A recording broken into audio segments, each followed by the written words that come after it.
Hundreds of millions of TikTok users today are holding their phones just a little bit tighter as the U.S. gets one step closer to a potential nationwide ban of the popular app. Brand new bipartisan legislation is being introduced in the Senate today, less than a week after the House Foreign Affairs Committee voted on a bill that could give President Biden the power to ban the app. And joining us now is New York Democratic Congressman and ranking member of the House Foreign Affairs Committee, Representative Gregory Meeks. Thank you so much for joining us. We want to jump right into this because there's lots to talk about, and a lot of people are concerned about this. Senate legislation being unveiled this afternoon.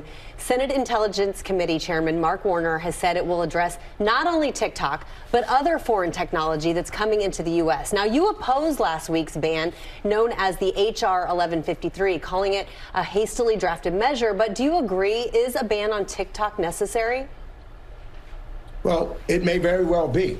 I believe that the bill as written, basically ties the Biden administration's hands and jumps ahead of the process that the CFIUS, which is a review process that has been put in place just for this and for items of dealing with technology and dealing with American data and where there may be national security interests.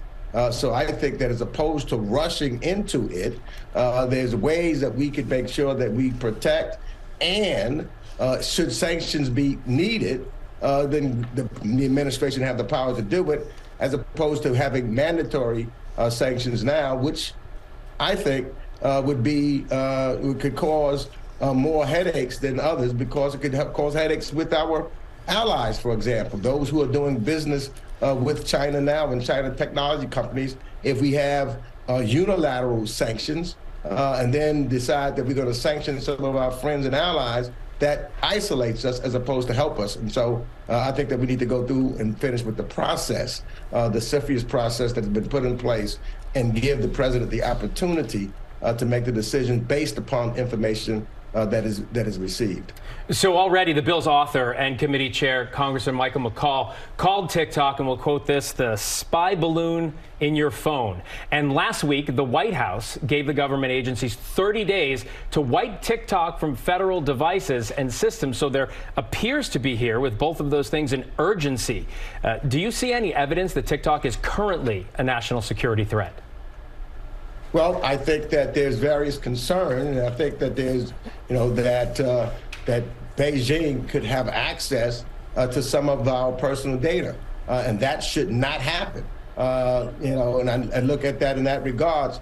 I also think that, it is appropriate. I have security clearances, so I don't want to take the chance, and that's why I think that the president said that federal government people should not use or have download TikTok on their phones. And as I talk to some of my colleagues on their federal phones, they do have it on their private phones. My daughter, for example, does not have a security clearance, and so they may use TikTok, and I don't think there's a danger there. But initially, until this process is completed, we should wait till the CFIUS process is done. But it seems to be appropriate not to have it on our federally worked phones. Congressman, as you know, there are a lot of business and economic implications to banning an app, especially like TikTok. TikTok's CEO has met with members of Congress to convince them the app is not a national security threat. You met with him as well. I'm curious, can you tell us what he told you?